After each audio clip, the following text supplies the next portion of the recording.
আমার কথা হচ্ছে তাহলে যখন ডি-ডে বানানো হয়, তাহলে যখন বানানো হয় ধরো ব্ল্যাক ফ্রাইডে, ধরো কালকে সুজিত সরকার একটা ছবি বানালো, সেটা একটা স্পাই ফিল্ম। যদি ডি-ডে বা ব্ল্যাক ফ্রাইডে এই দুটো ছবি কিন্তু মানে খুব ভালো ছবি, আমি বলছি আমি অনুরাগ কাশ্যপের ভীষণ বড় ফ্যান, ঠিক আছে?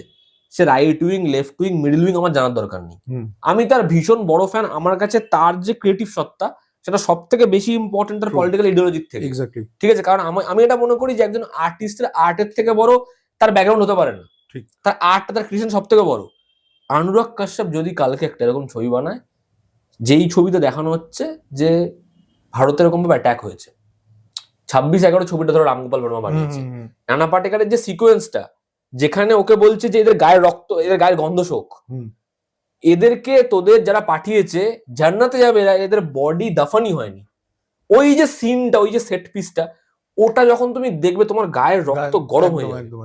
ইভেন ধুরন্ধরের একটা জায়গা আছে, ধুরন্ধরের যে জায়গাটা আমার ক্ষেত্রে সবচেয়ে বেশি ইম্প্যাক্ট করেছে সেটা হচ্ছে পাকিস্তানের ভেতরে যখন এদিকে পুরো ব্লাস্টটা হচ্ছে, ওরা যখন ওটা নিয়ে ওটাকে যখন ওই সেটা দেখে আনন্দ পাচ্ছে, ভাই ওটা মানে রংটে দাঁড়িয়ে গেছে। এবার ওই আমার কথা হচ্ছে, যদি কালকে অনুরাগ কাশ্যপ ছবি বানায়, ধরো অনুরাগ কাশ্যপ কালকে ব্ল্যাক ফ্রাইডে 2 বানালো, বা আজকে ব্ল্যাক ফ্রাইডে নিয়ে কথা হচ্ছে, ব্ল্যাক স্যাটারডে বানালো, তাহলে কি বলবে যে না এই ছবিটা প্রোপাগান্ডা ছবি? সেটাই আমার তো মনে হয় না। এবং আমি বলছিও, কাশ্যপ এমন লোক না, হয়তো ধুরন্ধরকে দেখে বলে দিল আদিত্যরা হেভি ডিরেক্টর, ঠিক আছে, ও বলতেই পারে, ও ভাঙ্গাকে বলেছে।